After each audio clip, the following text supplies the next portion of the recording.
Arlington has won the Super 8 Massachusetts State Championship.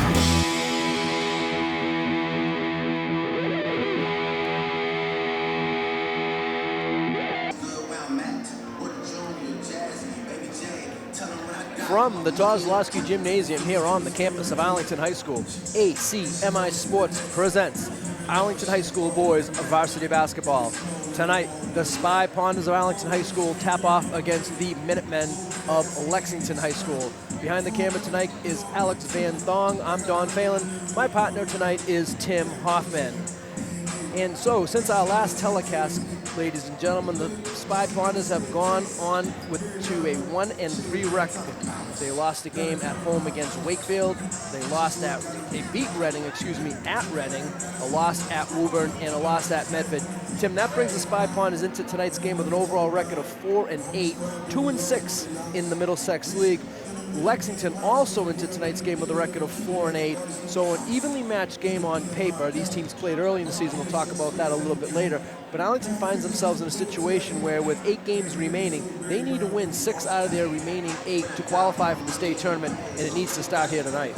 Absolutely. Lexington's going to be a tough opponent. They like to push the tempo. They have a couple of very, very good players. Arlington's catching them on a good night where a couple of their top players are injured. However, they had a deep bench. You're going to see up-tempo, you're going to see a sideline break, and you're going to see lots of scoring. And Arlington is a must-win situation tonight, but a very, very evenly matched game. Players that Tim referenced earlier were Will Amsler, probably Lexington's leading scorer, only captain, I believe. And one of the better players in the league. Probably started a lot of games as a freshman, definitely started full-time as a sophomore. A very good all-around player. And that's a big, big loss for Lexington tonight. He was an all-league player in 2019, and also out of the lineup of one of Lexington's bigger players, number 24, David Zur, is out of the lineup, another senior, and Coach Hobbs is sorely going to miss those 2 players tonight for Lexington. Yeah, I saw the big guy play early in the season. He definitely is a low-post player, gets lots of offensive, defensive rebounds. That's going to be a big minus, both those guys. Very good players for Lexington. Good opportunity for Arlington tonight. And Lexington has been very good in league action. Arlington with a 2-6 record in the league. Lexington, all their wins are league wins and 3 non-league wins. So they're in tonight's game looking to get to 500 in the league, which would be pretty impressive for this Minutemen squad. And absolutely, and the other games too that they lost on, they lost to some good teams, Belmont being one of them, by only a few points. So they've been in a lot of games. They haven't got blown out, but they also like to push the ball up the floor, and they're going to score some points tonight. This is a rematch from a game played back on December 20th at Lexington High School, a game that Arlington lost. That game actually went into overtime with Lexington prevailing 72-65. And I talked to Coach Woods before the game, and he said that Arlington is going to try to play up-tempo with them tonight. Maybe with the subtraction of 2 of Lexington's top scorers, Arlington feels like they can play an up-tempo game here tonight. A little bit different than we saw them last time. They tried to slow down the pace. So now we have the PA announcements of the starting lineups. First for Lexington, we'll do it numerically as they introduce. We have number 2, Tucker Crowley, a senior guard. Number 3, Michael Alessandro, also a senior guard. Number 4, Joe Cacciatore, a senior forward. Number 23, Teddy Schrader, listed as a senior guard. And number 34, Henry Graff, a junior. So Lexington starts, 4 of their 5 starters are seniors. So even though they're missing 2 big players, they have a lot of experience in this starting lineup. And watch 23 Schroeder. He can really stroke it. He's going to take some threes tonight. Head coach of the Minutemen in his 9th season is Reggie Hobbs. And now they finish out the starting 5 for Lexington, and now we'll have the starting 5 for the Spy Ponders.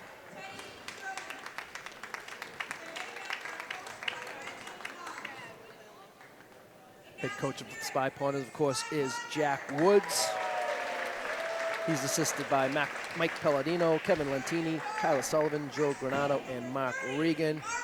First starter is number 30, Marcus Jean-Jacques, the freshman who has logged a lot of minutes for the Spy Ponders this year. Gets better every game, and I'm looking for a big game out of him tonight, Don. Henry Burns, the junior forward, number 14 in the Arlington lineup, per usual. Arlington pretty much with the same 5 that they've used a good chunk of the season. Number 24 is junior Rowan Newton, probably Arlington's leading scorer so far this season. And one of the hardest working players in the league. Yeah, tri-captain number 10, Miles Hess. Hess has been impressive in these last few games for the Ponders. Had 15 in the game against Wakefield and 23 in the win against Reading. And rounding out the starting lineup is tri-captain number 20, Philip Cherry. And now we will have the playing of our national anthem.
As we get ready for action, you know, Tim, Lexington finds themselves in a similar situation as the Spy Ponders, 4-8 overall, 4-5 in the league, as I mentioned. Now, I don't know if that's going to get them, if they win a few more league games, if that'll get them up to, I think if you come in first or second in the league, you qualify. Maybe if they get more league wins, they could do that way. But otherwise, they also need to win 6 out of their remaining 8 games to qualify. So kind of a must-win for both teams. Absolutely, and they're Division I, so that they need to win all their games, where some of the lower division teams can get in with a less record because they're winning against teams in their division and losing against the upper level teams. However, Lexington being Division I, they need to win all their games. One thing you'll see about Lexington, they have a deep bench, a couple of guys coming off the bench, going to some firepower as well. Number 1, Larkin for sure. Burns for Arlington, Cacciatore for the Minutemen. Tip was controlled by the Minutemen. Ball knocked out of bounds by Arlington. It will be a Lexington ball. Arlington starting off in a man-to-man. Just underway here at the Kozlowski Gymnasium. The 4-8 Spy Ponders against the 4-8 Minutemen. And a 3-point shot there by Michael Alessandro. First basket of the game for the Minutemen. Got to close out on these guys. They can all shoot. Smaller lineup for Lexington. Almost a 4-guard offense, though. Cherry was inside, see if Arlington can exploit some of their bigger plays. Went into Burns, back to Cherry, baseline drive, pulls into the paint, takes a little flip shot, no.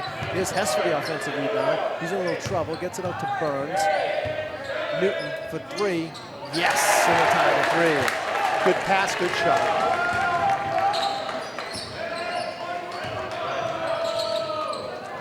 First basket of the night for the Spy Ponders, number 24, Rowan Newton. We'll check that lineup for you again.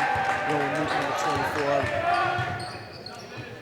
Flip shot in the paint there was no good. Newton with the rebound. That's Miles Hess, number 10. Henry Burns, 14. Philip Cherry, number 20. And Marcus Jean-Jacques right there, number 30, all the way to the 10, and he lays it in. I like Arlington trying to push the tempo a little bit. They slowed it down the last few games, but I like when they move the ball up the floor. Spy Ponders get their first lead of the game, 50 minutes and 10 seconds or so into the contest. The Spy Ponders lead at 5-3. Now Lexington turns it over, Arlington ball. It's good defense. Yeah, the last few times we've seen Arlington play, they've walked the ball up the floor. That last couple of times, they've sideline break. I like when they push it up the floor. They have the athletes to do so. Looking like full court man-to-man for the Minutemen. And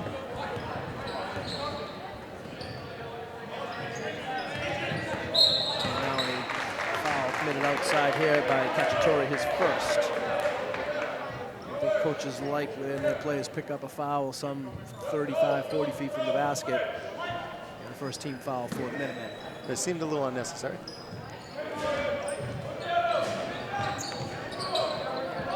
I like when Cherry attacks the hoop. It's good for Arlington.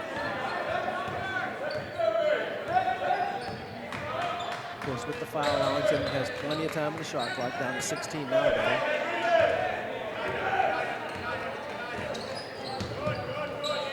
Newton fakes the three. Good ball. Now takes the three. Can't make it. There's Burns for the offensive rebound. He puts it back up and in. And Henry Burns has his first bucket of the evening. Excellent position by Burns. Ponders lead at 7-3, 2 minutes played first quarter. They're going to start off in a 2-2-1 full court press, try to slow down the Lexington offense. Ooh, and there it is. There it is. They're going to, it's excellent pressure, and they're causing a couple of turnovers right in a row now. We mentioned some of Lexington's missing players tonight. Arlington will have to go tonight without Dennis Ho, who is nursing a small, minor injury and is out of the Arlington lineup tonight. Ho is one of Arlington's key players off the bench. Cherry with the baseline drive, couldn't come up with it. Here comes Lexington back the other way. That's a long three, should be worth 4, it's no good. Shot that from Arlington center. And Schrader. Arlington look to push, now they're gonna bring it back out. Hess, baseline drive, gets nudged a little bit, ball's loose, fought for, Lexington comes away with it. Ooh. And it's an unfortunate foul there for Hess trying to pry the ball away. I think he might have poked the Lexington player Cacciatore in the eye and hook him at the foul. That would be a good no call. Let the boys play. John Nordman, number 10, and John Mathurin, number 12, into the Minutemen lineup for substitutions of the game for either team. The 2-2-1's working again, Don. Gene Jock with the steal. Newton, Nice pass. Hess lays it in. Great ball movement. Creating buckets on the turnovers on the press. That's what Arlington needs to do to get this thing going. So after the first three-point shot made by the Minutemen, Arlington has rattled off their last 9. They lead at 9-3. 4:57 remaining opening quarter. You're gonna have to step out on him. He made one before. That's number 3. Alessandro. This time, no. Gonna take another one. He sure is. This one, loose, fought for. Tried to saving it in the corner was Lexington. But unfortunately for Mathurin, when he tried to save it, he saved it off his own player out of bounds. Arlington ball. It's the 9th guy that's played for Lexington so far. They're going to use everyone on their bench. Yep, C.J. Cox into the game, number 11. They're picking up full 2 now, Don.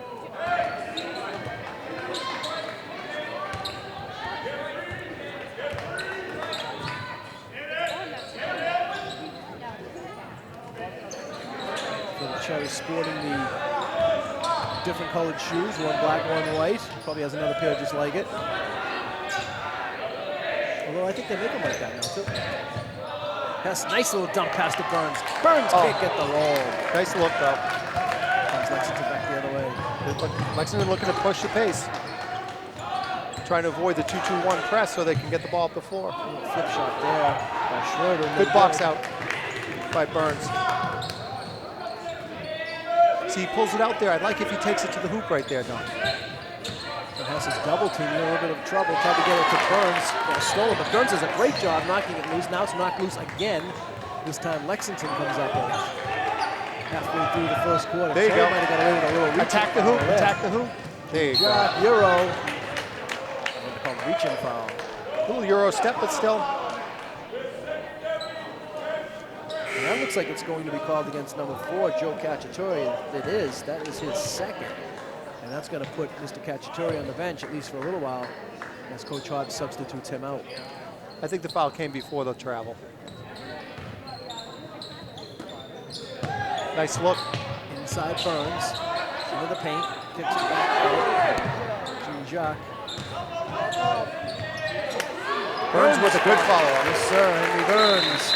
And that's going to force Lexington to take first time out of the ballgame. Burns playing with a lot of energy, attacking the offensive glass. He's got a couple opportunities, and 2 or 3 of them have really worked well for him.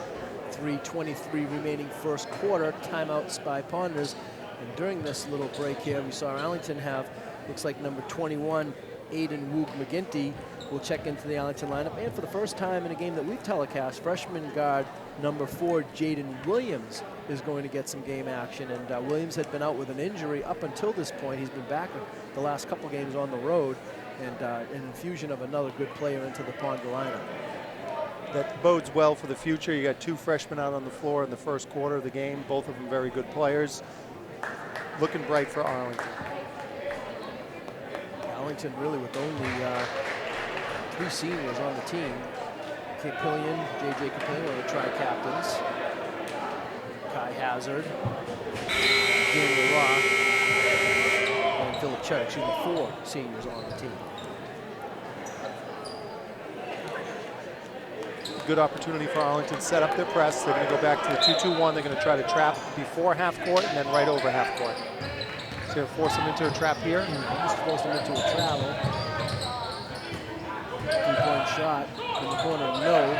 Philip Cherry with the rebound. Thought he had Jean Jacques ahead of the pack, but the ball was intercepted by Lexington. 3-point shot is short, but the rebound was already in the corner. Shot missed by Schroeder.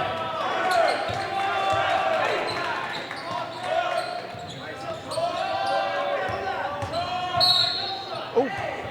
Going into a paint would have been a charge, but I think they're going to get out to a reaching foul before that. Yeah, early whistle, which is a good call. Hess, I think, picked up the foul, his first, second on the team. They're going to play man underneath their own basket as well. Look for Lexington to set some picks and get an open shot here. Arlington, number 23, David McGilvery into the lineup, replacing Philip Cherry. Good energy player. He does a little bit of everything. He'll hit the glass, he'll take charges, and does all the dirty work. So now both teams have gone 8 or 9 deep during this first quarter. We're probably going to see a lot of players in the mix tonight. Both teams are going to look to push the pace. McGilvery with great baseline defense there. Nice stolen ball away. Ooh, that was good defense. I thought he dragged his foot a little bit. I think they're going to get David on a reach-in foul before that. His first, third on the team. I don't think coach is going to like that.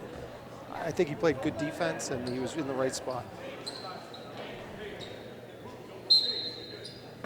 2:31 remaining opening quarter.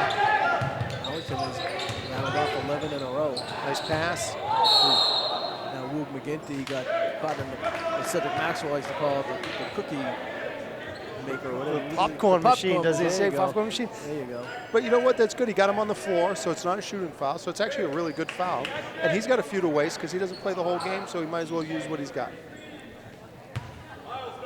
As Tim mentioned, that foul was a non-shooting foul. We'll probably save the layup. And now because of that, Arlington gets a turnover. So it turns out to be a great foul. And he's going to probably use all 4 or 5 of his. Absolutely. And, but for Arlington, though, the only bad thing is team foul number 4. As we approach the 2:19 mark of this first quarter. And now Williams is probably going to get, well, he didn't. He came loose. He let him play on this one. Alessandro, a short jump shot is good. And that's C.J. Cox. Nice pass. That's a tough shot right from there. A little 6-foot jumper. That's the first points for the Minutemen in over 5 minutes. And now Williams went Chris, and the pass went cross, and Arlington turns it over. Get a little more careful with the ball.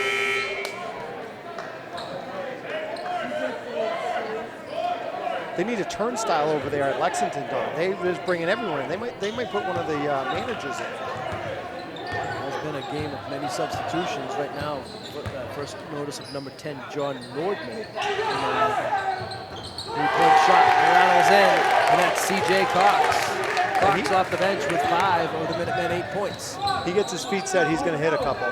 They got to get out and close out on him quickly. And that has given Lexington some energy now in the defensive effort. Hess to the basket, had the shot blocked. I think by Nordman. Lexington looking to run, they're pushing the ball up. And they get the easy 2.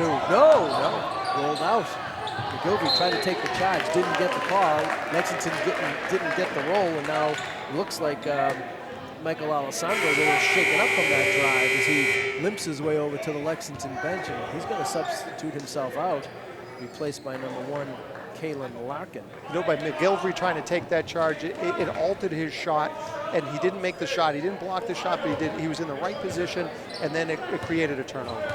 Good defense by McGilvery. 11-8 Arlington, minute 15 to go, first quarter. Good ball movement by Arlington, good spacing as well. 10 on the shot clock. Hess going to take a long 3. That's a good shot. Oh, no, excuse me, a long 2 for Miles Hess. I think he has big feet. He had one of them over the line. Arlington answers what was a little mini Lexington run. Lexington had rattled off 6 in a row. And Arlington now knocks the ball out of bounds. Lexington ball, 56.6 seconds remaining in the quarter. Arlington leading 13-8. I like when Hess is aggressive from the three-point line. He's got a really nice shot, and I like when he takes those. I'd give him the green light, but then again, Don, I'd give almost anyone the green light. Another three-point shot by Lexington, and that's number 12, John Mathurin, with his first bucket of the game. Honors find themselves leading by just 2 now. They led by as many as 7.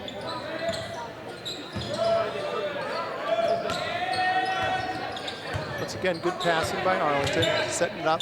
Nice lob. Go inside to Luke McGinty, ball is knocked loose. So you're gonna need a quick one here. 7 on the shot clock. Hess, top of the lane, on the key, excuse me. Jean Jacques in trouble. Someone's gonna have to shoot. It's gonna be Jean Jacques with a desperation 3. Ball does not hit the rim. Shot clock violation, Arlington. Lexington ball. It's too bad a shot like that goes on your stats.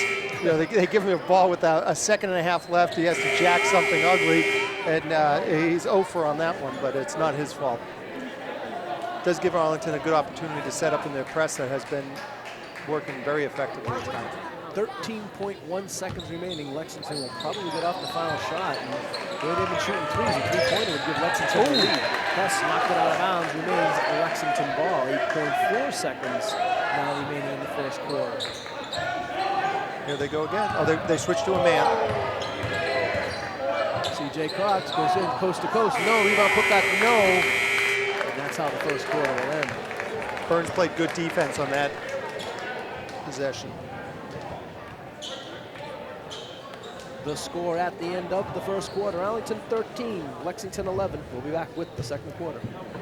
You are watching ACMi Sports' coverage of Arlington basketball. Where would you rather be than right here and right now? Getting ready for second quarter action from the Oscar Gymnasium. Spy Pond is lead it by a score of 13-11. And on the alternating possession rule, it will be Arlington ball to begin the second quarter. Tim, thoughts on the first quarter? I think you were right on the money when you said it's going to be a tight game, and it looks like it's going to go down to the end. Could be something whoever plays more aggressively or hits their foul shots down the end. Very evenly matched. David McGilvey, number 23. Philip Cherry, number 20. Henry Burns, number 14. Marcus Jean-Jacques, number 30. And Miles Hess, number 10, the 5 for the Spy Pond. As that ball is knocked out of bounds by the Minutemen. It will remain Arlington ball with 18 seconds on the shot clock. It gives them a good opportunity to set up out of bounds play here. Always been on one of Arlington's fortes with Coach Bowler the last 9 years, and Coach Woods continuing that. Now for Arlington, checking back into the lineup is number 24, Rowan Newton, and he replaces David McGilvery. Newton with just 3 points so far in the game of Arlington's 13. He's going to take a pull-up 3 around the rim and out. It's good look though. Tough shot, he made it look easy. Paint a little float shot. Yeah, Side of the backboard for Schroeder. Attack the hoop. Jean-Jacques. No. It's all right. Get back on D now. Lexington looking to push Arlington back with 4. All the way to the basket is number 3, Michael Alessandro, to the 10, lays it in. He's going to attack the hoop, so everyone's got to get below the line of the ball on that. We had seen Alessandro shaken up earlier in the first quarter, but he is now back into the game for Lexington. He's going to go to the hoop. All the way, no, rebound fought by 10 for Lexington. Should have had that one, but someone from Arlington, I'm not sure who, got a hand on it, knocked it away. Arlington trying to save it. Lexington able to maintain possession. Just getting a little bit sloppy on the Arlington end. I don't think Coach likes that. I think they like it when they are a little more patient. Pull up 3 around the rim and out for Mathurin. Now rebounding action, foul committed by Arlington. 2 guys going for the ball. I thought Burns had pretty good position on that. Burns does indeed pick up the foul. For Arlington, tri-captain J.J. Papillion into the lineup.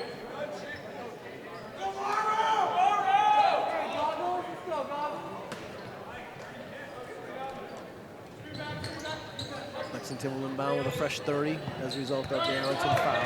Tied at 13, minute and a half or so into this second quarter.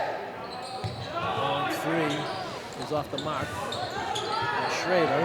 Lexington able to come up with the rebound. Now it's loose again. Schrader just finds himself in the right place, the right spot, throws it up. No. Rebound block for. We're going to call it. Wow, team control foul on Lexington. Player control foul. Oh, he hooked him. Yeah. They got Matherin with the hook. Good call. Matherin's first, third on the team. Both teams are attacking the glass. These guys are getting after the goodness. The miscommunication. Arlington results in an easy two for Lexington. Cacciatore lays it in. Lexington takes the lead. Arlington takes timeout. Not sure exactly what happened there, but a little miscommunication on the inbound play cost the Spy Ponders the possession and the points, and Lexington reclaims the lead. When you put the press on, you don't know what's going to happen. It might not be a turnover or a trap, but it just makes you think a little differently and act a little quicker. And I think that just the fact that Lexington was picking up full on that, Don, that it just confused Arlington a little bit. But I saw Philip Cherry after that play just told everyone, calm down, it's okay, it's just one play. So good senior leadership there by the captain.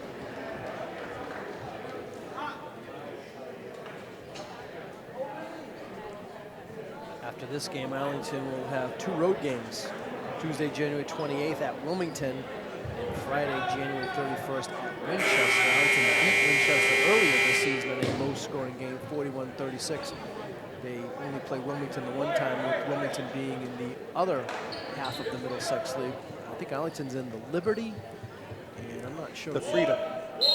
Yep. The Freedom, yep. So they got a man press on. Hayden moved McGinty back into the Arlington lineup, number 21. Hess breaks the press pretty easily.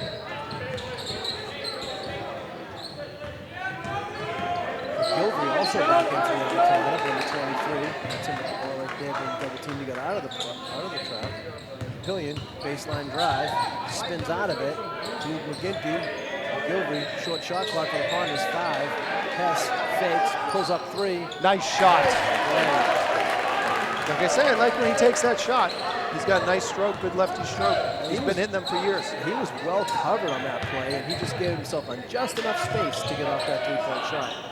Speaking of three-point shots, another one launched by Lexington. Cacciatore rolls around and out. Spy Ponders with a 1-point lead and the ball.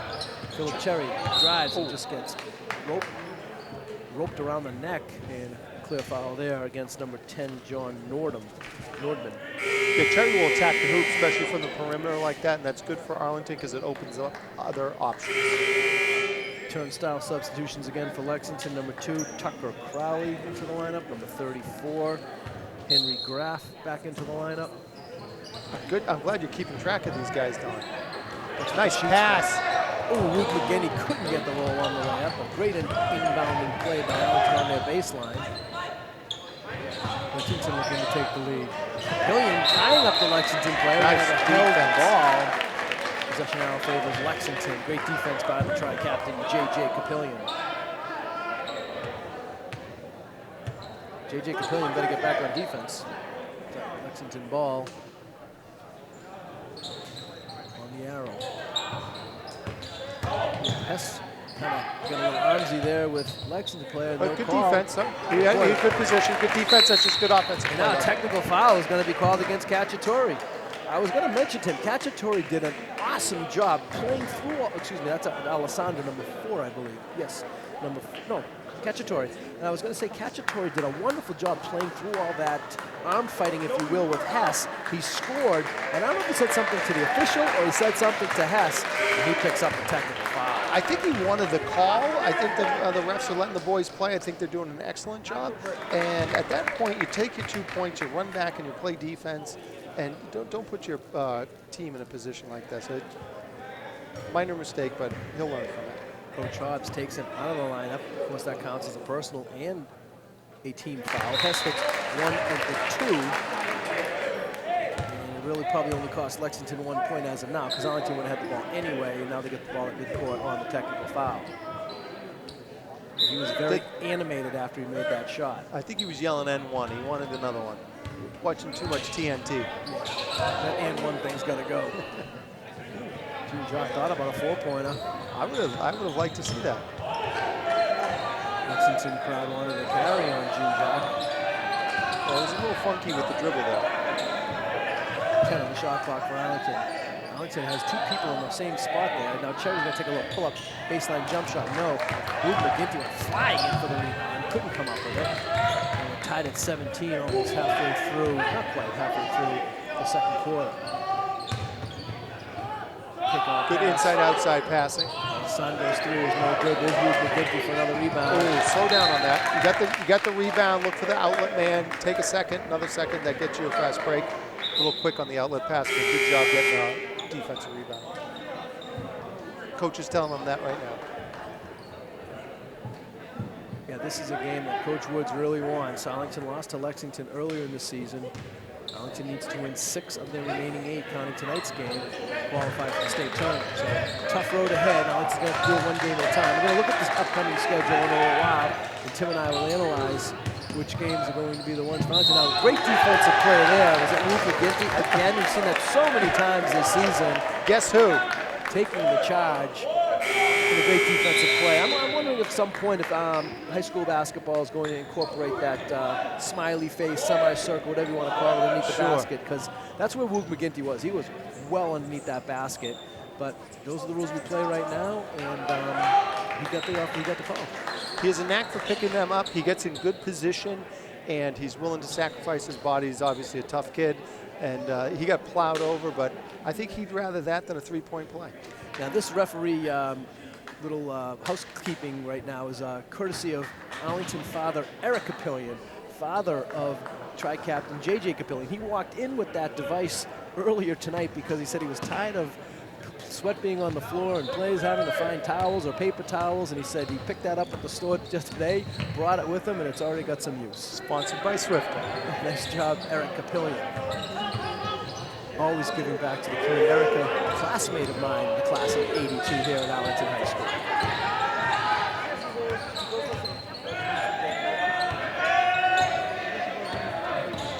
Five on the shot clock. Entry pass denied. Cherry's going to have to do something when he launches it. Off the rim, no. Excuse me, off the backboard, no. Did not hit the rim, I meant to say. No need to reset the shot clock as Lexington came up with the rebound before the buzzer went off. Nice pass. Great pass there by number 23, Schrader. And Jordan Nordman lays in for his first 2 points of the evening. And Lexington now back up by 2. He drew the defense, then just dumped it over for an easy lay. Nice screen. Lexington switching off on picks there. They're really trying to not let Hess get going, is what it seems to me. That they figure he's the man that Arlington needs to score. He does have 8 points so far. He's worked hard for it. Cherry with a little push off there with the free arm, but did a nice job getting separation. Shot didn't go down for him. Woog McGinty fighting as always on the offensive board. Couldn't come up with it and ended up knocking it out of bounds. Hey, he hit the glass. He got a couple of opportunities there. A little tip back, but didn't roll. Really pushing the pace defensively, but Hess with the block. Woog McGinty saves the free ball. Jean Jacques will be called for an offensive foul. That's a good call. He's just got to go around that a little bit or slow down. Team foul number 6 for the Spy Ponders. Now both teams with 6 team fouls, and with 2 minutes and 40 seconds remaining, both teams will be in the bonus for the duration of the half. Lexington seems like they're doing a little bit better job with the Arlington press. Yeah, it seems like they figured it out a little bit. They're getting the ball in the middle and then attacking from the weak side. And when they're finishing, they're going away from the pressure and have been able to successfully get some easy bunnies. Alessandro there with the basket. Woog McGinty, a little flip shot. No, he fights, he tips it in. What a beautiful play by Aiden Woog McGinty. Tied it, excuse me, Lexington by 2, 21-19. Arlington, when they converge on that one player with 3 guys, it leaves a few Lexington players open, and they've been able to get it up there the last couple of times. Especially weak side. They're getting it to the middle and then going to the opposite side, and that's where the weakness of that press is. Nordman with the putback for the Minutemen, and the Minutemen back up by 4, matching their largest lead of the game, 23-19, minute 44 remaining first half. Good defense here. They're defending Hess way out, all the way at the midcourt line. Jean Jacques for a long 3, no. Lexington, number 11, C.J. Cox with a nice rebound. Gotta get back. Up and under, and beautiful by Alessandro. Alessandro is picking up the scoring slack for the Minutemen with 9 first-half points, and Lexington now all of a sudden up by 6. And they're fast breaking off missed shots, too. Capillion to Woog McGinty. Woog McGinty lays it in. Good pass, and it was a bounce pass, and that's why it worked. 25-21 Minutemen. See how they look opposite right here, Don? That's where the weak side of the pressure is. Woog McGinty is called for the block. You know, if there's something going on the floor, something, he's going to be involved in that. Woog McGinty tried to get the good defensive position. The official decided that was not the case. Again, the sweat on the floor. And let's see if they use the Swiffer Plus again. This time they opt not to use the Swiffer Plus. Capillion probably a little bit disappointed with that. I thought he'd give you a pretty good position on that. I did too. Like to see that one again. Matherman hits the first free throw. Had too much contact for a no call, so you got to go either way. So it's tough to, you know, they've had a couple of charges, but he seemed to be in the right spot there. Matherman hits both free throws. He has 5 in the game, and the Lexington lead is back up to 6. Of course, the other bad thing too, when you try to take a charge like that and you don't get the call, when you hit the floor like that, it hurts a lot more. When you get the call, it doesn't hurt as much, right? I don't think he minds. I think he likes the contact. David McGilvery back in the Arlington lineup, number 23. Pass. There you go. Three is good. He's feeling it tonight. I want him to take a bunch more. He's having a tough time doing it. Yeah, it's tough because they're right on him. It's one of 2 things. It's either travel or a backcourt. They call the traveling violation. We'll take either. Yeah, the defensive pressure there by Arlington forces the turnover. And now with 37.5 seconds remaining, Arlington doing a little offense-defense substitution here as Rowan Newton will check back into the game. About a 7-second differential between the 2 clocks. And Arlington trails by 3, 27-24. See, I think if you get Hess off the ball, maybe moving off some off-ball screens, get his feet set and let him launch that. Well, now he's being guarded by the shorter player, Alessandro. He's generally been guarded by a taller Lexington player. When Lexington switched, they put number 12, Matherman on Hess instead. Actually, on Owen instead. Now ahead of the pack is Alessandro, and Alessandro has 2 more. He's played very well tonight. 10 seconds to go, Arlington down 5. That's being hounded by Alessandro. Alessandro doing it on both ends of the floor. Philip Cherry, he's going to drive. He had McGinty. He saw him a little bit too late, unfortunately. Bounce pass gets that in, Don. And now they're going to confer on this call. Looked like it was clearly off Lexington, but now veteran referee Dave Engelson comes in to have a chat with his partner, and they determine that it's Lexington ball. And Coach Woods is wondering why he had to come in and make that call. 7/10 of a second. Arlington would have had maybe a chance to shoot. Lexington is going to try one anyway. Comes up short, and that's how this first half will end. Lexington with a tough second quarter. They really pushed the ball. They made their shots, and they seemed to figure out the press, and I think that's what really turned the corner for them. The Minutemen outscored the Spy Ponders to the tune of 18-11 in that second quarter, and they will take a 5-point lead into the locker room. The score at the end of the first half, Lexington 29, Arlington 24. Tim and I will be back with the second half action.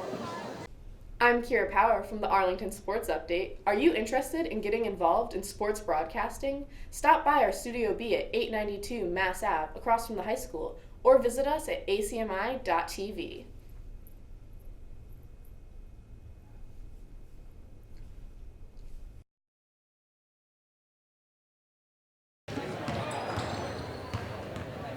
And as we get ready for second half action from the Kozlowski Gymnasium, Spy Ponders find themselves trailing 29-24. I'm Don Phelan along with Tim Hoffman. Alex Van Thong is our cameraman tonight. And Tim has got pretty much what we expected coming into the telecast. We talked about it's going to be an up and down game, a lot of substitutions, a lot of fast breaking. And so far Arlington coming up a little bit short, but certainly in this ballgame. Absolutely. Whoever can minimize their turnovers and maximize their pressure, full court pressure, is going to come out on top tonight. And it is a close game, even though it's a 5-point for the Minutemen. It could go either way. A couple of buckets, roll in, roll out, and a couple of 3-pointers. that just barely did not go in, we'd be tied up right now. As we mentioned at the beginning of the telecast, if you were not with us, both teams into tonight's game with a record of 4-8. Keeping in mind you have to go 500 or better to qualify for state tournament. So Spy Ponders and the Minutemen both finding themselves in a position where they need to win 6 of their remaining 8. Were a team to lose tonight, that's going to make it even more difficult because now you're going to have to win 6 out of the remaining 7. And Arlington still has Belmont on their schedule. But, we're going to talk about the upcoming schedule when we get our next break. So Arlington ball on the alternating possession rule to start the second half. Spy Ponders with the same 5 in the game that began the game. 24 Rowan Newton with the pull-up, turnaround, fadeaway jump shot there, hits. Very nice shot, not an easy shot, but a nice shot.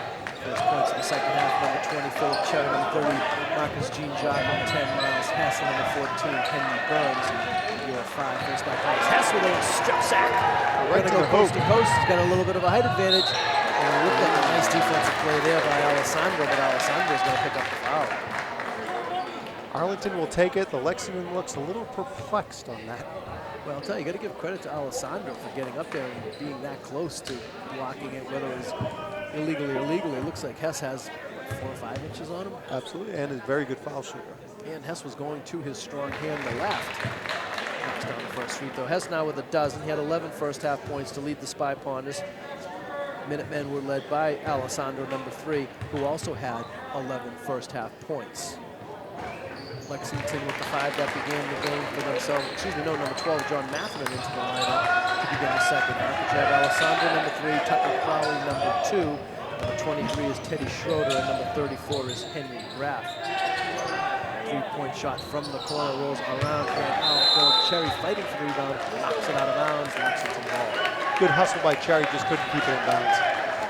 23 for them, Schroeder hasn't gotten started too much. He takes this 3. I've seen him stroke it a few times, and you don't want to get him too hot, but that was a good opportunity right there for him to start putting a couple in. Schroeder and Graff, 2 of Lexington's starters, scoreless in that first half. As were Crowley, another starter. So 3 of Lexington's starters scoreless in the first half. Arlington looking to push the pace a little bit here at the beginning of the third. Lexington, 2 of their better players in tonight's game, the captain, Will Hamsler, and their big guy, 24, David Zur, not playing tonight. I don't know what the extent of Zur's injury is, but we saw Hamsler before the game. He's in a walking boot, so probably be a while before he's back to play. Yeah, it's not like you can take that off and play tomorrow. Burns with a nice move to the basket, gets the roll, and has a bucket. Henry Burns now with a half dozen, and the Spy Ponders with the first 6 of this half find themselves in the lead, 30-29. That one-handed pass is going to give Coach heartburn now. Nice job there by Graff taking it away from Arlington. A little 3-point pull-up shot by Alessandro is good, and Lexington will take a timeout. Alessandro plays full speed every single play. He'll take it to the hoop. He'll play tough defense, and when he's got the opportunity, he'll hit the 3. What's he got, about 14, 15, Don? Alessandro indeed with 14. He's sort of the spark plug for this team. Both ends of the floor, too. You see him hustling back on defense, setting up front in the press, and then when the opportunity arises, he'll hit the 3, and he'll also take it to the hoop, and I've seen him drop the ball off, make a couple of good passes. I like the way he plays. Arlington had claimed the first 6 points of the third quarter. A big 3 there by Lexington to answer and to reclaim the lead. So, Tim, as we look at the Arlington schedule from here on in, at Wilmington, that looks like a game that Arlington should be able to compete in. At Winchester, Arlington did beat Winchester at home earlier, so that'll be a tough game at Winchester. Those are 2 games, although those are winnable games. You know, whoever comes to play on those is going to come out on top. Burlington here at home on Tuesday, February 4th.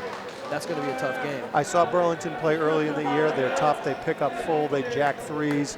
They play with a lot of intensity, a lot of chemistry. They're a good team.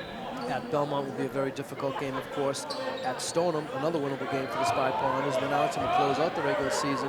Home against Reading. Arlington beat Reading at Reading early this season. So Arlington, with the exception maybe of the Belmont game, all the games are winnable, and they're going to be in all these games, but they do need to win tonight and then 5 of the remaining 7 after that. They can only afford to lose 2 more. 6:05 remaining, third quarter. Arlington down 2. Gene Jock. Nice dish. It's not a spot Burns really wants the basketball. Does a nice job hitting the floor. Ball's loose. Now it's a scrum. I think they're going to get Burns for a foul. No, good. Alternate possession. Yeah, one referee came in with the fist up, which is usually the indicator of a foul. But I think they did the right thing there. Players hustling on the ground, call the held ball, pick it up, give it to the right team, and move on. I agree 100%. So on the alternating possession rule, it would be a Lexington ball. No 2-2-1 press, just the man-to-man press here. Ball is tipped away by Gene Jock and stolen by Newton.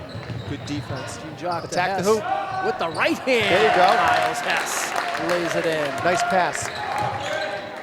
14 for the tri-captain. High scoring honors for Arlington, sharing the overall scoring lead with Alessandro. And now a little nice move to the basket, and then switching to the left hand was Matherin. Back to Arlington was Hess. Arlington does well when they push the pace. Get Jack and Hess leading the break. You didn't do pretty well for yourselves. Cherry was out, caught in the Lexington player there. They played on. Back-to-back three-pointers by Matherin, and he hits the second one. Favorable bounce. It's like you get a mulligan on the first one gone. Yeah, well, Matherin saw how he missed the first one. Rebound came right to him. He said, you know, I make an adjustment on this shot. I can make it. He did. Nice pass. No rebound, fought ball, last touch by Lexington. It'll be Arlington ball. It's going to be Rowan Newton with the miss. But Arlington will get the ball out of bounds. Yeah, they'll get a fresh 30 and they'll get the ball out of bounds. That was a good play.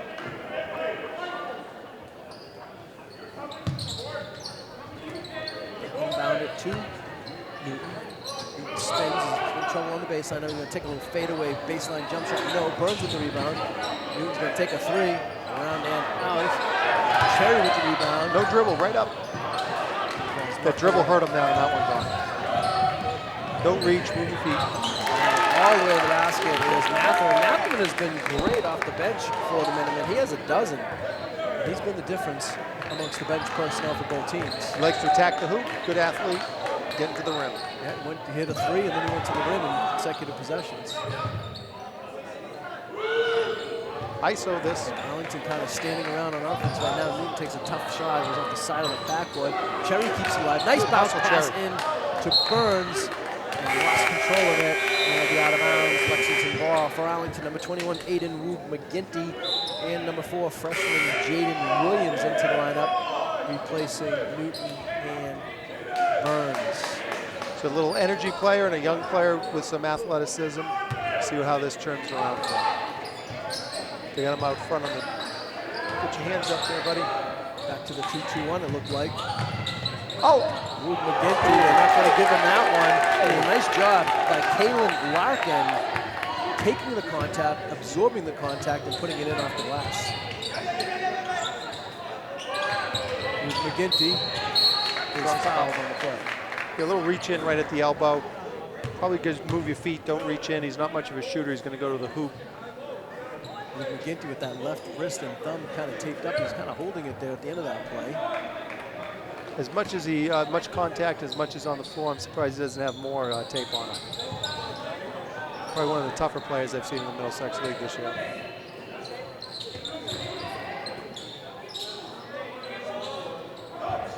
Inside to Rube McGinty. He turns, he spins. He's got Williams. Williams with a little fake. Takes a little pull-up jump shot off the window and good. Ooh, a little confidence from the freshman. I like that. Big hoop there for Jaden Williams. Cuts the Lexington lead down to 5 with 3:09 remaining in the third quarter. That might get him going a little bit. Hustle back. Now, let's see if they're going to get Rube McGinty on the foul. They're probably going to give it to Hess. Good hustle by Hess. He just got caught with the up fake. Yeah, Nordman did a nice job there with the up fake. Got 2 defensive players for Arlington up off their feet, and he'll go to the line for a well-earned 2. Arlington has good pressure right about half court and then over half court. And then when Lexington breaks the press, they got to get back on D. They got to get lower than the ball. Team foul number 2. Hess sprinted back there and got there right where he was supposed to be.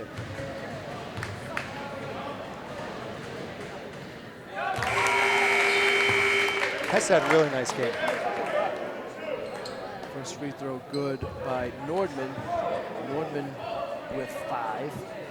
Very balanced attack by Lexington. Yep.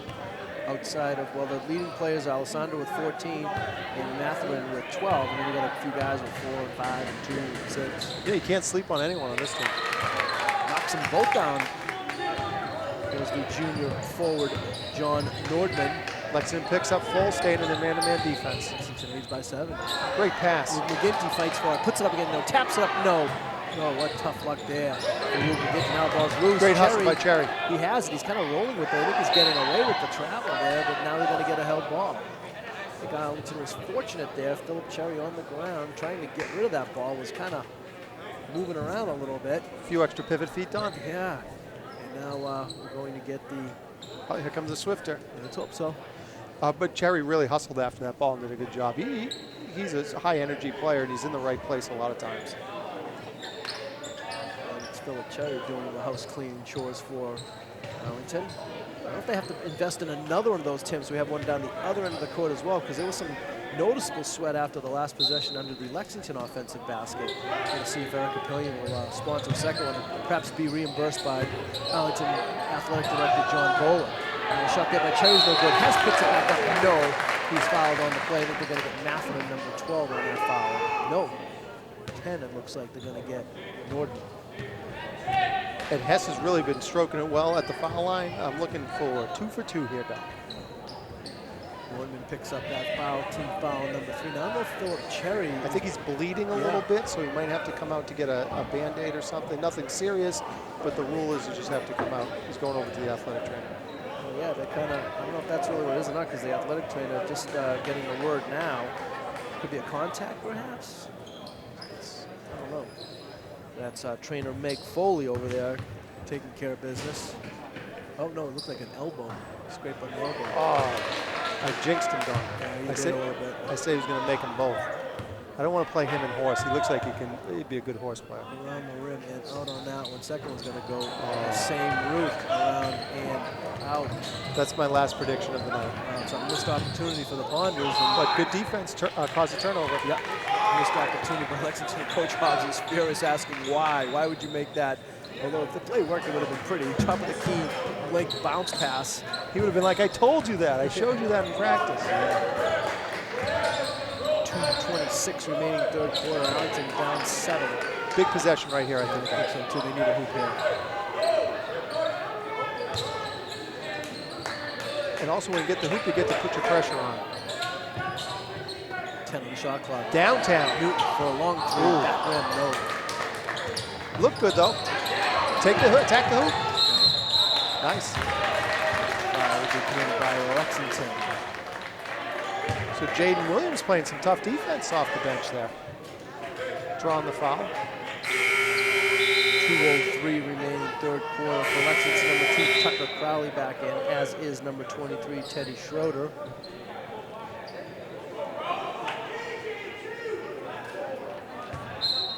At the 30-second clock, so nothing quick here. Will Newton, 5 points so far. What a beautiful, Nice play. Double screen.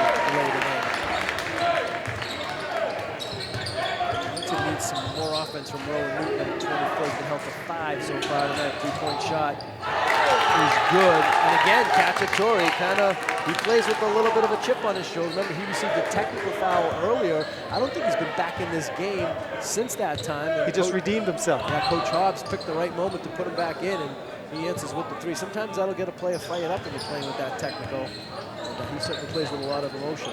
Jaden Williams, baseline 3. I like that, though. No, McGinty tries to keep it alive. Lexington ball with an 8-point lead. Lexington's largest lead of the game. Just the fact that he took that shot, Don, shows you a little something. He's got some confidence in it. Jaden Williams will commit the blocking foul up top. Team foul number 2 for Arlington. Now there's a question at the scorer's table. I think they were asking if that last shot was a 2 or a 3. In the meantime, for Arlington, number 14, Henry Burns will replace Aiden Wood-McGinty. I think what they're doing now is there was some blood on Philip Cherry's uniform, so what they're going to allow him is to change jerseys. So Philip Cherry will now be number 22. For those of you scoring at home, Please note, Philip Cherry now number 22 instead of his normal 20. And that shirt will be available in the bookstore tomorrow. New 30 for Lexington off the foul. Arlington player claiming the play was out of bounds. It was a tough situation for the referee to get over there after that inbounding play. You see that sideline.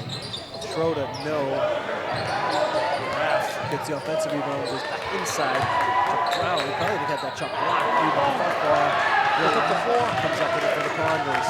Here's Jaden Williams. He's looking to run. Baseline drive, up, There you flip go. shot. No, Use the Burns, glass. no, fouled on the play. He'll go to the line for 2.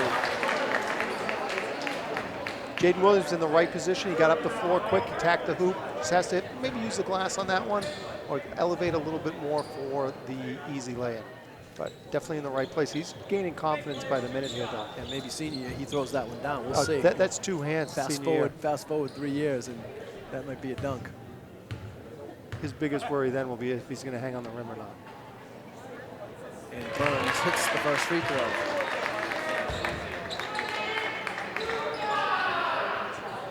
They're hanging in there. They just need a little bit of a run. Whoever goes on the next run is going to have a huge advantage in this game. Second free throw also good. Not much of an arc or frozen rope, but it counts. Good defense right there. They whipped him out. Forced him out of bounds. Excellent defense. The 2 freshmen trapped him in the corner, Don. Great defense by the Ponders. Outscored so far in this quarter, 17-16. High scoring quarter for both teams. Arlington, they try to have teams stay within single digits, and they haven't been able to achieve that yet tonight. The closest they came was 11 for Lexington in the first quarter. Lexington with 18 in the second and 17 thus far here in the third. I like when he attacks the hoop. And he does, and he lays it in. He attacks the hoop going to the left, very strong. Here's the trap again. Same 2 with the trap. This time Lexington able to get it over the division line. Schroeder just throws it up there. No, shot clock off. 3-point shot is no good. Burns Send it. Taking the head of the pack. It's Jaden Williams. And Williams will lay it up and in. That's the thing. They get these guys out on the wings, Don. They're gone. What a nice little run by the Ponders to close out this quarter. We need another stop here. It all starts on the defensive glass. 5 seconds to go. Baseline drive. Burns may have got away with a block there. Arlington has the ball. Gene Jackson going to throw it up at the buzzer. No. Would have counted. But a nice little run by Arlington here to close out this third quarter. Sparked by the 2 freshmen, Don. Indeed they were, and Arlington closes out with a 5-0 run to cut what was a once 7-point Lexington lead down to 2 as we will enter the fourth quarter. The score at the end of 3, Lexington 46, Arlington 44. We'll be back with the exciting conclusion to this action when we return. My name is Max Luca, and if you're interested in pursuing a career in sports media, come on down to Studio B at 892 Mass Ave in Arlington.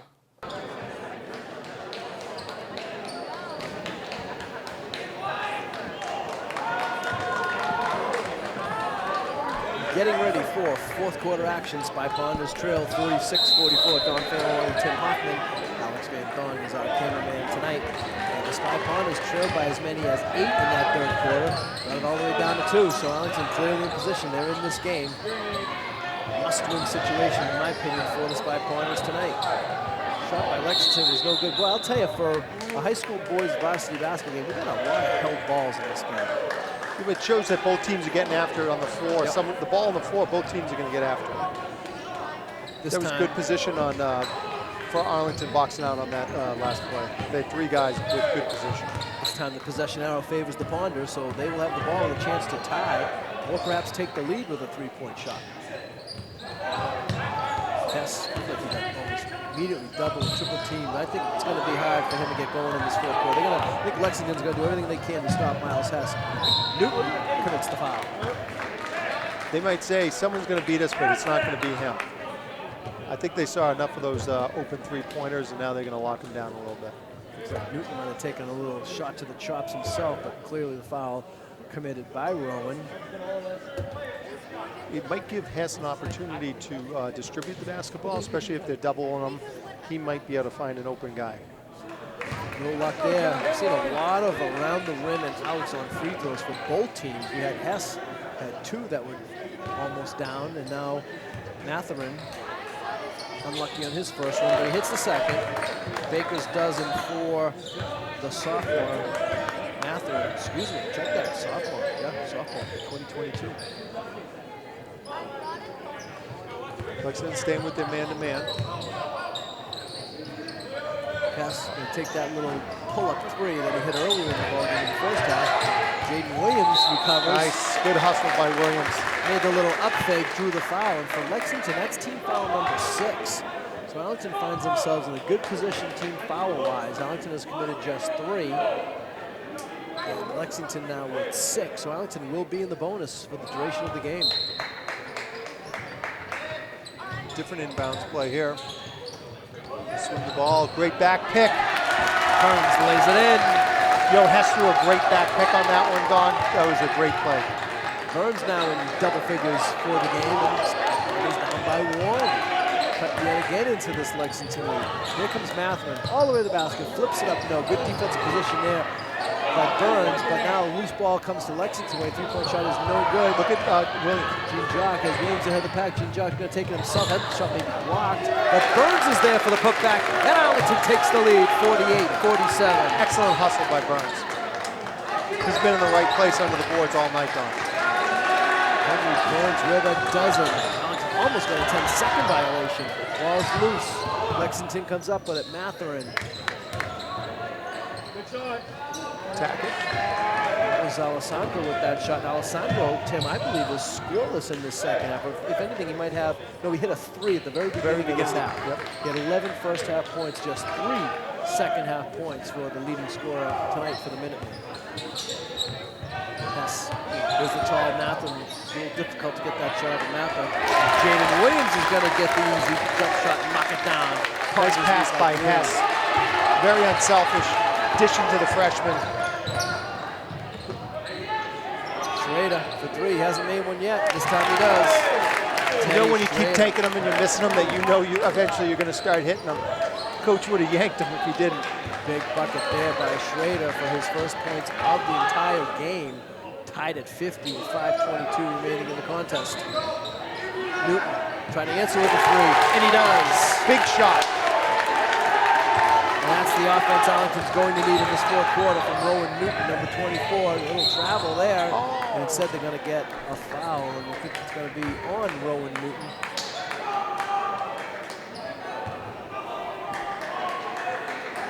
Newton looks like he's a little fired up right now.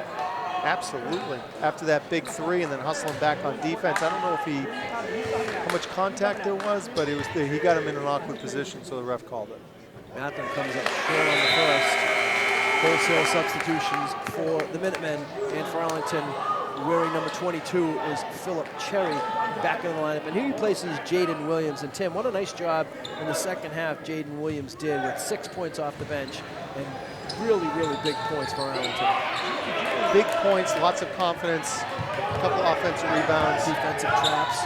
Gene Jock to the basket, up and under, lays it in, and Lexington takes a timeout.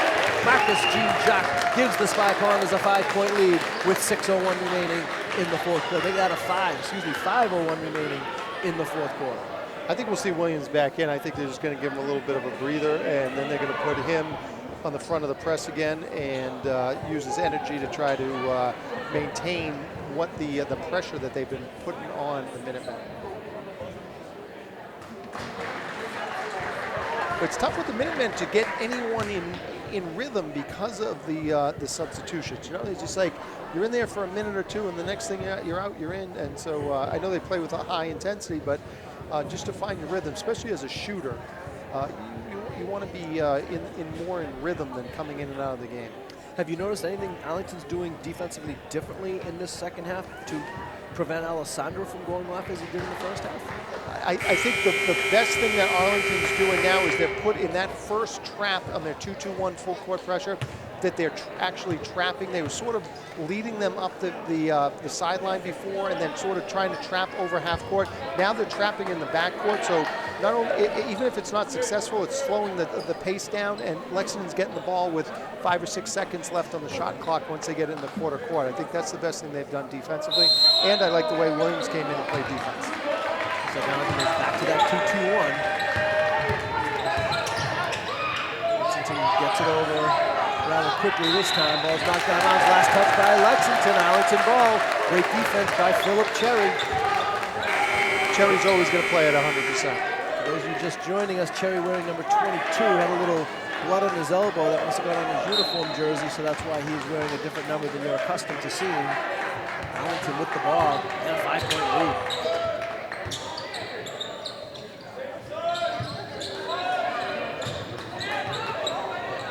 Wow. Long three for Newton. No. Hess is in the right spot. Ooh. Under no. Fights for his own rebound. Unable to control it. Lexington ball. That would have been a nice putback by Hess. He was right in the right spot, too. Just missed the layup. See if they can put some pressure on him here. So they get a trap in the backcourt. Once they get it over without a trap in the backcourt, it's too open for him. Athens three is no good. Hess comes all the way back. He plays the front position in that 2-2-1 zone. He got himself all the way back defensively, came up with that rebound. Just hustles the whole team. I'd say he has not missed much of this game, nor has Gene Jock. I don't know if Gene Jock's ever been out of this game, and if Hess has been out, it hasn't been for long. Gene Jock had that shot either blocked from behind or he might have hit. Play continues. Halfway through the fourth quarter, Lexington down 5. Matherman for 3. He's got it. That's a big basket right there. Very big basket. John Matherman, impressed with him off the bench for Lexington with 16 of Lexington's 53, and Arlington leads by 2. 3:44 to go. Newton, that's going to be off the mark. Follows his own shot, saves it. Unfortunately, he saves it to a Lexington play. Lexington looking to push. Here's number 11, C.J. Cox. Cox had a good first half with 5. Scoreless here in the second half.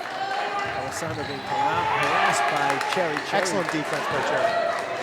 Shut down time. Matherman for 3, and he hits again. Someone's got to get out on him. Wow. John Matherman with 19 off the bench. Wow. For the Minutemen. And the Minutemen lead by 1 with 3:09 remaining in the game. I think he's got 4 threes, Don. He has been the difference here, especially these last couple minutes. And timeout called by Arlington. Good timeout. Momentum was swinging a little bit. Just say, get the troops back in there, set up something in their quarter court offense, try to get something easy and slow Lexington down a little bit, and remind the guys that they got to get out on that shooter there. Yeah, I don't know what the scouting report shows, but tonight's report shows that he's making him, so you got to go get him. He's got nice form. Yeah, he's got 19. Of course, it was Alessandro in the first half. He had 11. He now has 14. Arlington has shut him down pretty much this second half, but Matherman has taken over and given Lexington a 1-point lead with 3:01 to go in the game. And I can see Matherman taking a couple more shots because he's feeling it. He hasn't missed a couple, so he's gonna let him fly, and coach is gonna let him fly.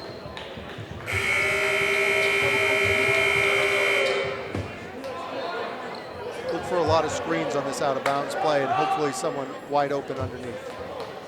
As you mentioned before, that's their specialty, but I think when you give Coach Woods a opportunity to set something up at the timeout, he's going to see something.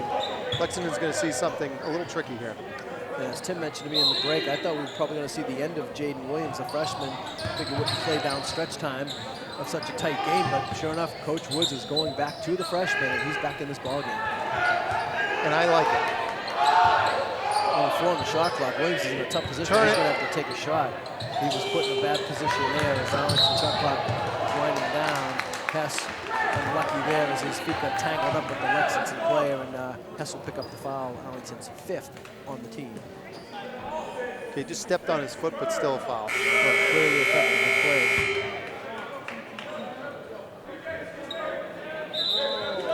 Philip Cherry back into the Arlington lineup. Rowan Newton checks out. Big defensive possession right here for Arlington. 2:43 to go. Honda's down by 11.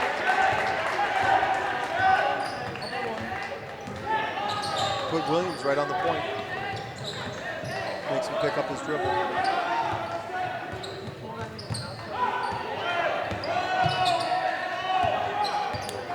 12 in the shot clock. Here's Alessandro. The up and under, no. Rebound, fought for. That's Arlington ball. Burns in the right spot, right on the basket. He had good position. And the choices there were going to be Arlington out of bounds off of Lexington or a foul on Lexington. So good call there by the official, just calling the out of bounds. Arlington's doing a little offense-defense here. They're basically using Philip Cherry on defense and Rowan Newton on offense, any chance they get. Palmer's down 1, 2:14 to go. Burns has had a nice game so far tonight. Hess also has had an impressive game tonight. He goes baseline, he contested up and under, couldn't get it. Burns fought for that rebound, couldn't come up with 2 minutes remaining in the game. Arlington down 1 with a tough shot. Because Matthew this time is going to not take the 3 and instead go to the hole and lay it in. He's looking over at Coach, saying, hey, Coach, how do I start? Sophomore. Tough player. Ooh, defense there by Lexington. The steal, he saved it, was Cacciatore. What a great play by Cacciatore. Now Lexington with the ball and a 3-point lead. Minute and a half to go. Got to get out on him. Get out on the shooter. Matthew, no way again. No, sir. Lexington comes up with the offensive rebound. And now what do we have? We have a whistle before that. Traveling violation called against Alessandro. He had good position, but just shuffled his feet a little bit. And now Jaden Williams will go to the bench, and Coach Woods is going to go with a little more experience for this final minute 23. He puts the tri-captain Cherry back into the game. Arlington down 3 with a minute 21 to go in the contest. Need to run their offense and get something easy. 20 on the shot clock, minute 11 on the game clock. He had a little advantage there for a moment. Hess drives, baseline. Good decision not to take that one. Newton, he can hit that one, but he's been harassed by Matthew. He's going to take a very difficult. Oh, they're calling for 3, Don. Matthew can he call for the foul? Matthew did not like that call. There's a lot of ball on that, Don. Newton will go to the line with a chance to tie this game with 58 seconds remaining. He threw a good ball fake, and that's what really drew the defender right on top of him. So give him credit for that. Looked like a lot of ball. Team foul number 7 for Lexington. Newton hits the one of what will be a difficult 3. Take your time and knock these 2 down. 2 for 2. Shooting with confidence too, Don. Newton now in double figures. Lexington will go to the bench. Schrader back into the game, replacing Crowley. Expect to see Arlington put some pressure on Ties the game. 3 clutch free throws and a timeout called by Arlington. Oh, Arlington do so they can set up their pressure. What a great job there by Newton, knocking down 3 with under a minute to go and his team down by 3. Pressured 3 throws, and he just stepped up. You could tell with his body language, he had the confidence. He just knocked him down. Those are big threes. 3 big shots. We've seen Arlington all season long in the home games that we've had do a great job in the final minute or so of games at the free throw line. And right there's another example. So we're tied at 58. Wow, 58's everywhere. 58, 58, 58 point. Oh, is that a 50? We have a tough advantage. Yep, it is. It's 58.0 seconds remaining. So we got 3 58s up there on the scoreboard. Very rare you see something like that. And team foul situation. Arlington is in the bonus. Arlington also has 1 foul to give, so they can use that foul wisely before Lexington will be in the bonus. Each team has taken 3 timeouts, so 2 timeouts remaining for each team. So as Tim predicted, this was going to come down to the final minute, going to come down maybe to a final possession, and let's see which team can play the best for the final 58 seconds. It's as if the first 31 minutes and 2 seconds hadn't even been played. We're all tied up. Free throws might decide this one too, John. Like that, man. Are they going to go man? They came out a little bit different pressure here for Arlington. So Hess has the unenviable task of guarding Matthew, who has been money here in this 4th quarter. Good Shot D. is put up there. No. Cherry with the rebound. Good position by Cherry. Arlington can go 2 for 1 if they want. It's about a 14-second differential between the shot clock and the game clock. Arlington has to run their best offensive play right here. I like Jean-Jacques with the ball in his hands, though. Hess dumps it inside to Burns. Burns spinning. Gets it to Newton. 5 in the shot clock. Arlington can't go 2 for 1. Newton with a long 3. Get back, get back. Oh, and I have no idea why the Lexington player threw the ball up. They were yelling 2-3-1, and wow, and so that's the direction where the game clock is not. So he probably looked up and saw that the shot clock went off. He sees the scoreboard with nothing but blank. He throws up a half-court shot, and Arlington has a chance to win this game. not only that, it was an uncontested fast break. Right, because Newton got Tripped up. Newton got tripped up after his missed shot. 5 seconds to go. Gene Jack into the paint. Gets it to Philip Cherry. Philip Cherry's three. No! We're going to overtime. We will get some free basketball. Do we get overtime, Don? Yep. Excellent. As I've said many times, the judge ordered me to do this for 10 years, and I've been doing it for 35, so another 4 minutes won't hurt me. Absolutely. Love to see a little more basketball, Don. So let's set the stage here as we will go to overtime. Of course, overtime in Federation basketball is half of the amount of the quarter, so it's a 4-minute overtime. The timeouts carry over, so each team had 2, but each team picks up an additional timeout. So each team now with 3 timeouts remaining. Team fouls, of course, remain the same. Spy Pond is with 5, Minutemen with 7.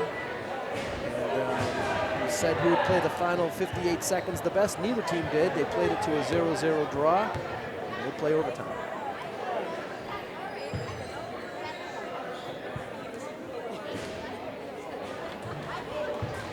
Wonder if the fatigue factor will affect the Spy Pond as Tim in this overtime. As I mentioned, Gene Jock, I don't think he's come out of this game at all. And Hess, if he has come out, not much. And in the second half, Burns has played a pretty big chunk of this game. And I think that your other players, Newton's had some breaks, and Cherry's been going in and out offensively and defensively. But those big 3 for the Ponders, I hope the fatigue doesn't set in. Yeah, a majority of the game where Lexington has been using fresh bodies. They might have a little more legs than Arlington. The Arlington kids are in good shape, so I think that they're going to be able to hold it off for 4 minutes. Cacciatore will jump. He gave away a couple inches on that jump. He must have some hops because he took the opening tip as well. And he won both trips. The regulation one to begin the game and that one to begin the overtime. Get out on him. Running the wheel here. Here's Alessandro. No, he cannot find it here in the second half. Another rebound by Burns. Most likely a double-double for Henry again tonight. I would say so.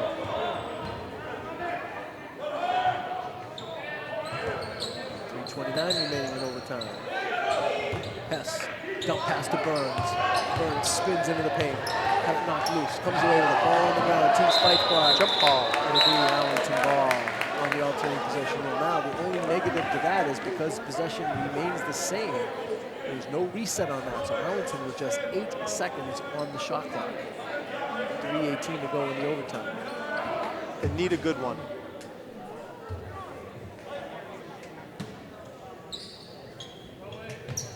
You know who hates overtime? Referees. That's going to be a backward violation. How can it not be? Good call. The refs are going to get together. That was backward. Well, they have to determine if Cherry had possession. That's a tough one. He was in the air, but he definitely threw the ball. He was in the front court at some point. This is a big decision right here. Because the inbounding play took place. The ball was inbounded, it bounced. It looked like it was going to go out of bounds. Cherry saved it.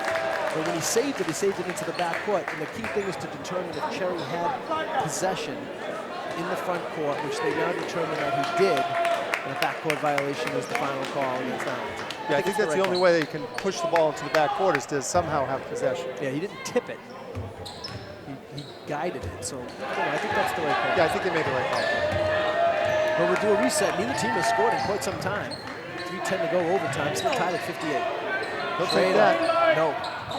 Cherry with the rebound. Schrader has not had it tonight. Lexington with a foul. Sort of unnecessary foul, right, Doug? Because they're in the bonus, right? Yeah, you know, Cherry clearly has that rebound. He's a strong kid. You're not going to take it away from him. And when you're going into the player like that, at some point, if you stay, the referees will give you a free crack at it here or there. But if you stay on it, you're not going to get it away from him. You're going to commit a foul, and that's exactly what happened. Alessandro, he could be a little frustrated because he has not had it offensively here in the second half. And he commits the foul there in a one-on-one situation for Philip Cherry. Cherry's scoreless so far tonight. done a lot of the little things.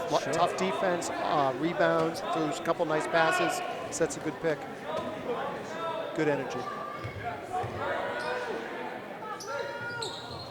Front end of the 101, no.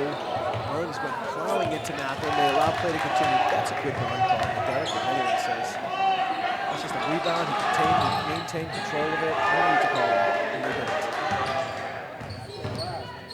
Mather will try again. This one's short. Get there. Burns comes up with it for the Bonders. I want to see the stats on his rebounds. He's got maybe has at least a dozen, I would say. 2:36 remaining in the first overtime. Still tied at 58. Neither team has scored in the overtime session. Team Jock is going to take the three. Big shot. Short. Cherry fights for the rebound. Able to tap it to Newton.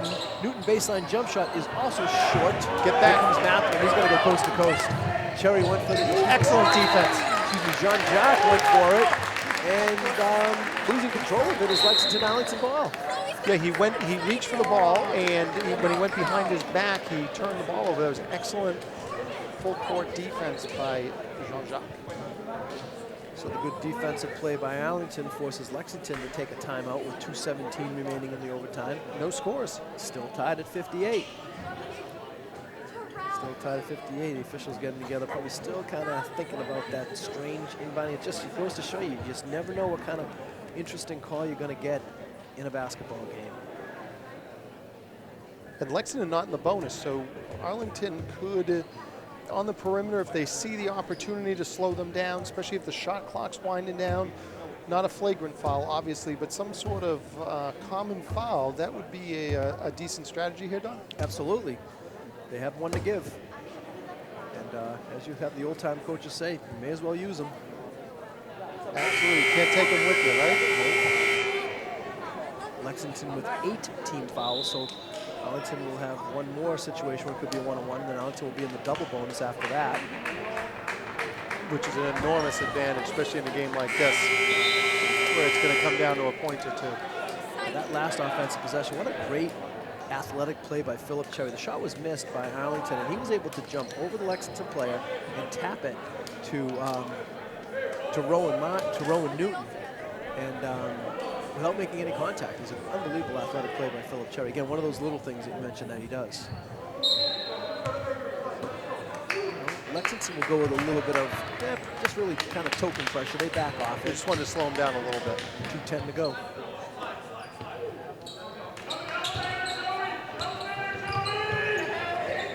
Looking for Hess at the top of the key there. Hess is going to take a pull-up jump shot, baseline short. Again, the fatigue may be setting in for a couple of these Arlington Oh, we players. got to get that. Yeah, they had Cacciatore was ahead of the pack, but Alessandro didn't see him. Arlington caught it right there. Lexington could have it easy too. Here comes Alessandro. He's kind of forcing it. He might have traveled, and instead he throws it out of bounds. Forced by excellent defense. Cherry once again on the help defense. It wasn't his man. He slid in into the right position, forced him to make a quick decision. 1:42 to go in overtime. Again, still tied at 58. We played a good 3+ minutes without either team scoring. Final 58 seconds of regulation. And Rowan had the 3 free throws. Here comes Mathman, left-hand flip shot, no. Arlington, another rebound by Arlington, that one by Hess. Excellent hustle by Hess. He hustled down the floor to get that rebound. Mathman had a chance to give the Minutemen the lead. He could not. Rowan Newton, pull up 3. Looks good. Short again. It was right on the money, Don. Yeah, just short. Need a little more leg here in this kind of a game. Alessandro, difficult shot, and he puts it in. Michael Alessandro with a big bucket gives the Minutemen the lead with under a minute remaining in overtime. Need one here. Arlington scoreless in this overtime period, down by 2. Hess being guarded by Cacciatore. He fakes, he gets hit. He goes to the baseline, gets blocked off the ball again. Wow, that was a tough shot. Wow. Miles Hess with a big answer right there. Got bumped a couple of times, played through it, and then hit the baseline jump shot. Timeout Lexington. Miles Hess has tied it at 60. 27.8 seconds to go.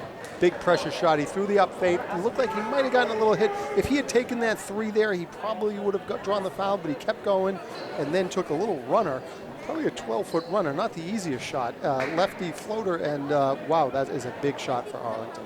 Back-to-back impressive baskets by both teams. First, Alessandro with a very difficult shot to give Lexington the lead, and then Hess answers with a difficult shot of his own, and we're tied at 60. So now, here's Lexington with the ball. They get it at pretty much just over midcourt. 27.8 seconds remaining in the game. Shot clock is at 24.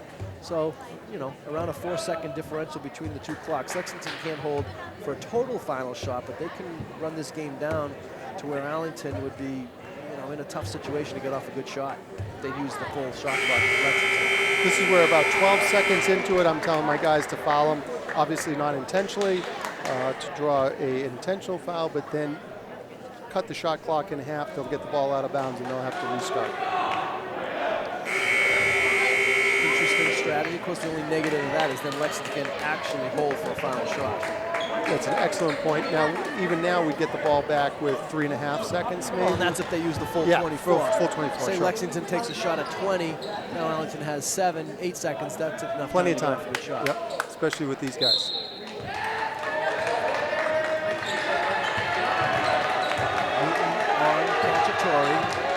Cherry on Alessandro. Alessandro has shown the ability to take his man off the dribble, not so effectively in the second half as much as the first half.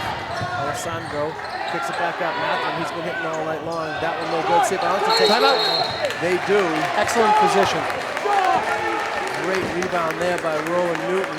Grabs the rebound. Quick timeout Arlington, and they will get this final possession with 8.6 seconds remaining in overtime.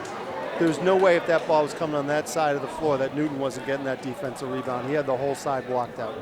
Excellent position. The only question would be if Coach Woods wanted to let his players kind of advance it on their own, see what he had, then maybe take the timeout. Instead, he opted to take the timeout. He's going to get the ball all the way down here on the baseline, so Arlington has a full 84 feet to go to try to win this game. Stay spread, get your freshman to the hoop, kick it out to Hess maybe, get a good look. Both teams laying it all on the line tonight. Kind of a must-win situation for both teams. Both teams at 4-8. Both teams need to win 6 out of the remaining 8 games. And they're both playing like that, Don. And they really are. Knowing that this is, you know, not knowing Lexington's schedule down the stretch, but knowing Arlington's, this is one of those games that can make life either a little bit easier to make the state tournament or a heck of a lot harder. And knowing the Middlesex League, you might get a game or two here or there, but there's not many easy ones. There's a second horn. Arlington has to break the huddle here. For Arlington, it'll be Burns, Hess, Jean-Jacques, Cherry, and Newton. You've got to be careful he doesn't have the baseline, right, Don? Does not. And Lexington has to be careful defensively, too. I'm sure they want to make Arlington work for this final shot, but they cannot afford to commit a foul. Here's Jean-Jacques to the hoop. They'll have to take the long 3 at the buzzer. Show's no good. And they're going to go to double OT. And we're going to see a 6th period in theory.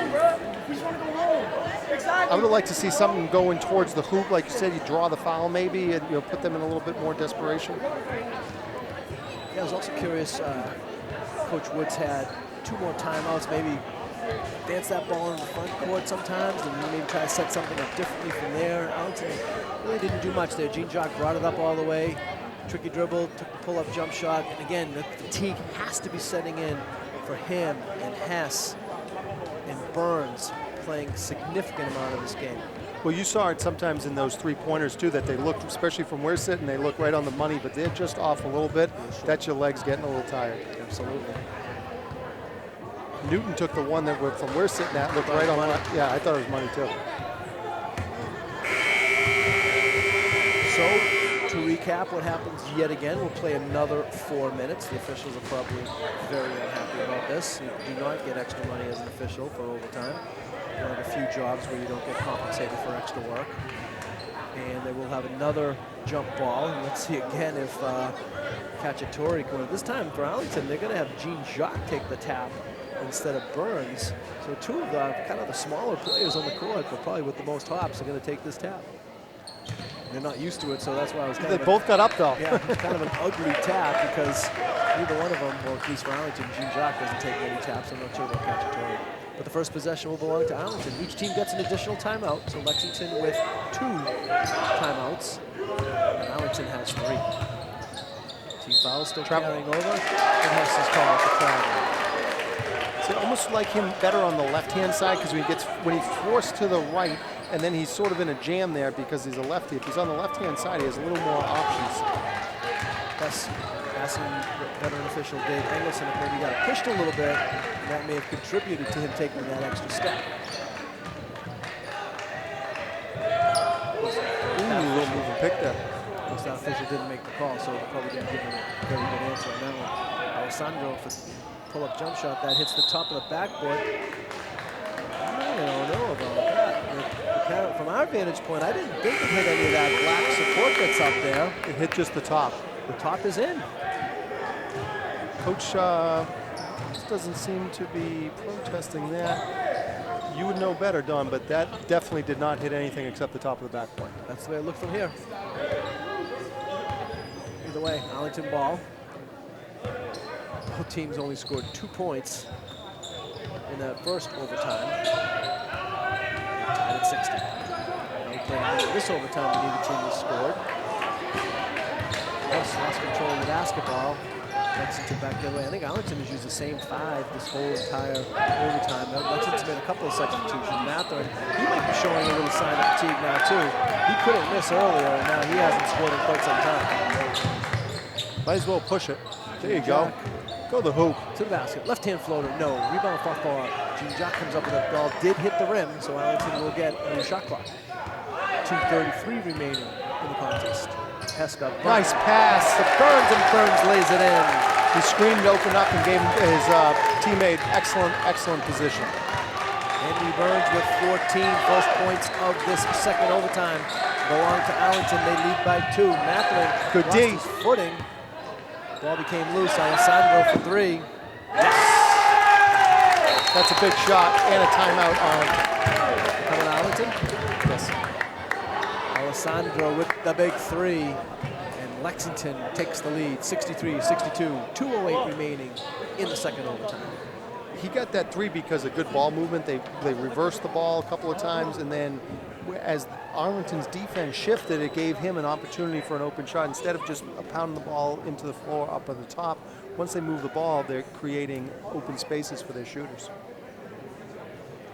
I'm not sure if I like the hydration system here for the Spy Pond. We got a couple guys running all the way over to almost to where the Lexington bench is where the water supply is, and both teams sharing the same water supply. Now they're going the old-fashioned way. They're just putting the cups right into the over the top and not even using the spigot. But I guess sportsmanship by Arlington, putting it over on the Lexington side. I think some of those guys, Hess, Burns, Jean-Jacques, they need some water. Absolutely. And those guys log. They're going to be close to 40 minutes, right? Yeah, you figure 32 in regulation, another 4, another 2, and like I said, I don't keep track of playing time, but I don't think Hess and Jean-Jacques have come out. Burns a little bit, but not a lot. Yep, and Arlington pretty much is, not pretty much, I'm pretty sure they've gone the same 5 this entire overtime. And if you figure this is, the 2 overtimes will be the equivalent of a quarter. Sure. And so for Arlington to not make any substitutions, they're relying on these 5 to take it home. 2 minutes remaining, Arlington down by 1. I don't know if that ball was tipped. They said it was. Gene Jock comes up with it anyway. Gene Jock's going to go to the basket. That looked like it got knocked out of his hand, and it remained Arlington ball. But it's good to see him take it to the hoop, because I think that's where they're going to get some sort of opportunity, whether it be a foul or an easy lay-in or a dunk. Hess will inbound it for the Ponders. 14 on the shot clock. Ball is tipped on the inbounding play. Cherry, he's going to back his man down. And help weak side. Good defense from Graff. And Graff is able to get his hand on the ball and take it away. Good defense by Henry Graff. Scoreless in the game, but makes a big defensive play right there for the Minutemen. Yeah, the pressure was in the middle. The baseline is where it was the opportunity to turn, but he turned to the middle. 8 on the shot clock for Lexington. Matherin into the traffic. No foul committed by Arlington. Of course, that's only team foul number 6. The good news is it will not result in free throws for Lexington. Of course, the bad news is Lexington will get the ball back and a chance to run another 30 seconds off the clock with the 1-point lead. seemed like he was in good position there, though. And more of a reach than a block. And Lexington, they have shown that they will go to the bench in these overtimes. Absolutely. Why stop now? Right. John Nordman into the Lexington lineup. And they get it barely inbound to Alessandro. Alessandro with a tricky dribble. It's inside to Nordman, just came into the game. Alessandro's going to take a long three, that's way off. Another rebound for Hess. Hess is probably approaching double-double. Has Cherry ahead of the pass, unable to connect. Lexington has numbers the other way. Let's see if they slow it down and push the pace. Coach Hobbs imploring his team to slow it down and set up their offense. Under a minute remaining. Lexington by 1. Big defensive stop here. Alessandro, left hand, got caught up. 2. Cacciatore, his three's off. Hess with another rebound. Arlington down 1. 10-second differential between the game shot clock and the shot clock. And Arlington will take a timeout. Newton would have liked to take that opportunity right there. He was wide open. Did that go in?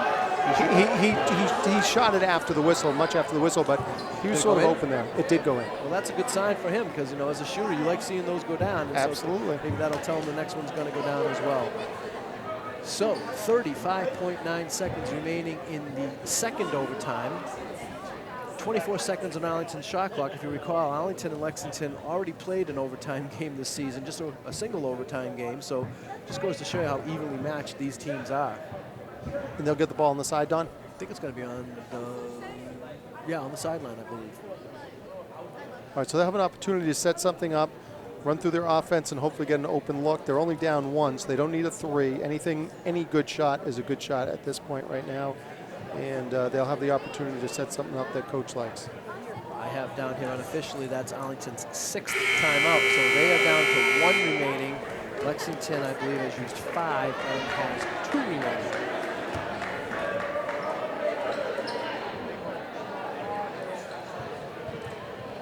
Same 5 for the Ponders. Cherry, of course, wearing number 22, from just joining us tonight since the second half. Burns, 14. Newton, 24. Hess, 10. And Jean Jacques, 30. With 5 for the Ponders. Watch for quite a few picks in a back screen here. Hess just makes a V-cut instead. He's precariously close to that sideline. He was really close. 30 seconds to go. Arlington down. Jean Jacques.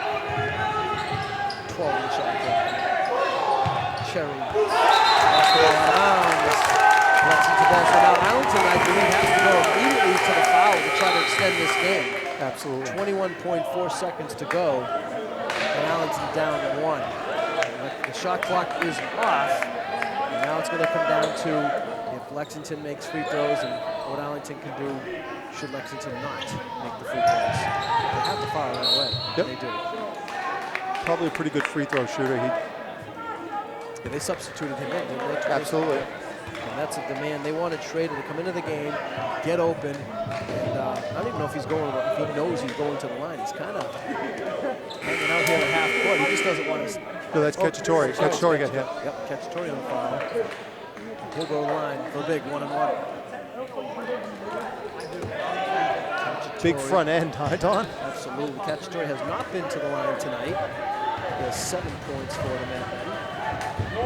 First free throw was no good. Rebound clock bar. Matthew comes up with it, and Matthew is fouled. Oh, wow, that was one they needed on the box out. Cherry commits the foul. Sort of took a high bounce, but it's still something you got to get on that box out on the front end of the 1-on-1. 18.7 seconds remaining, and it will be John Matherin at the line for a 1-on-1. Team fouls are even now at 8. Either way, got a box out here. Long.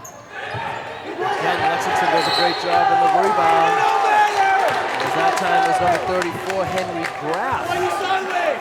Just a situation where there's 4 of us and 2 of them, and 2 times now Lexington has come up with the offensive rebound on a missed free throw on the front end of a 1-on-1.